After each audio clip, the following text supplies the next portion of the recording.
My mother texted the night before my housewarming.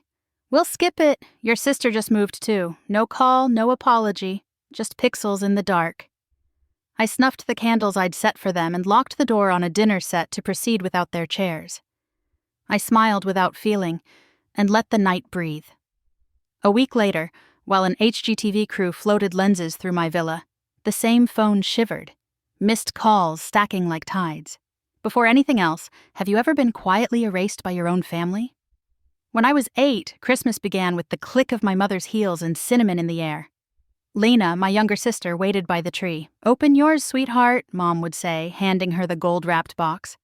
Mine sat to the side, smaller, practical. Socks, a notebook. "You like writing things down," she'd remind me. At 10, Lena floated across the recital stage, applause like weather. Dad lifted her high. "That's my girl." A week later, I brought home a blue ribbon from the district science fair, a solar car built from scrap. "That's nice," he said. "Sleep earlier next time." By 12, I learned silence was safer. I found the back shed. One summer, I built a small table. Uneven legs, rough edges. But it stood. It followed me to college, became desk, drafting board, proof. Mom called Lena the heart. Maybe she was. I was the frame, noticed only when it creaked. Thursday afternoon, the sea was restless. The text arrived again, flat as a stamp. I typed, "It's fine," slid the phone into a drawer and studied the long oak table I'd designed. 15 chairs, no head seat. Something inside shifted, not anger, but arrival. I didn't sleep. I sat with the windows open, the Pacific pushing through the cedar beams. If a text could reduce me, I could answer by building.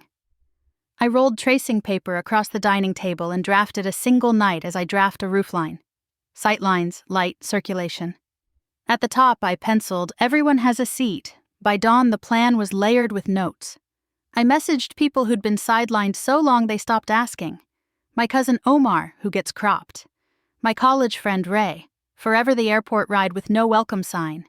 Aunt Marion, banished to kitchens because she laughs too loud. Dinner this Saturday, my place by the coast. Come hungry. Deliveries hummed. I moved like a foreman. Linens, 15 settings, identical plates, no hierarchy. I clipped low strands of bulbs with marine-grade clamps. The table ran parallel to the ocean so no one's back faced the water. In town I bought twine and waterproof cloth. "Party?" the clerk asked. "Something better," I said. Margaret, the local chef, arrived with calm hands. "What kind of dinner?" she asked, inventorying thyme, lemon, salmon, a table for the once forgotten. She nodded like she'd eaten there. I left a card at every place. "You belong here."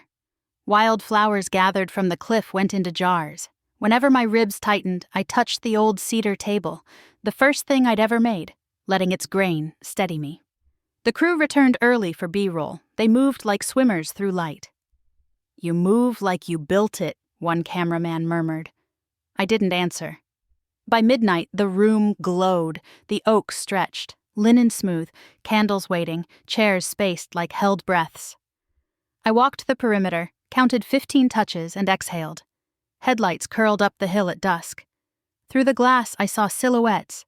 Ray's kids darting, Aunt Marion with a pie, Omar with flowers.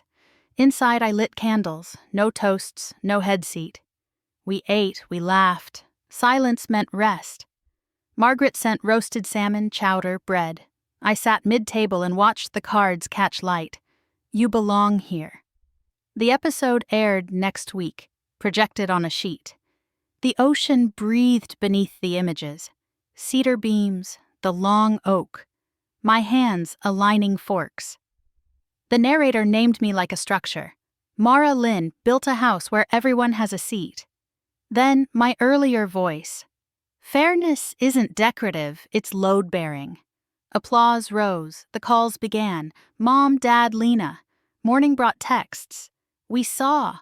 Why didn't you tell us? You embarrassed us. Call me." Then Grandma Nora. "They'll try to revise it," she said. "Let the truth sit." When Mom rang again, I put the phone on speaker. "Mara," she began, smooth as ever, "we never excluded you. Your sister was moving. You know how busy. Grandma cut in, even and final. Claire, stop. I've watched you dim her since she was a child. It wasn't fairness. It was favoritism. Silence stretched. 2 days later, I invited only 3, my parents and Lena, to the cedar table by the fire. No speeches, no camera, plates and air.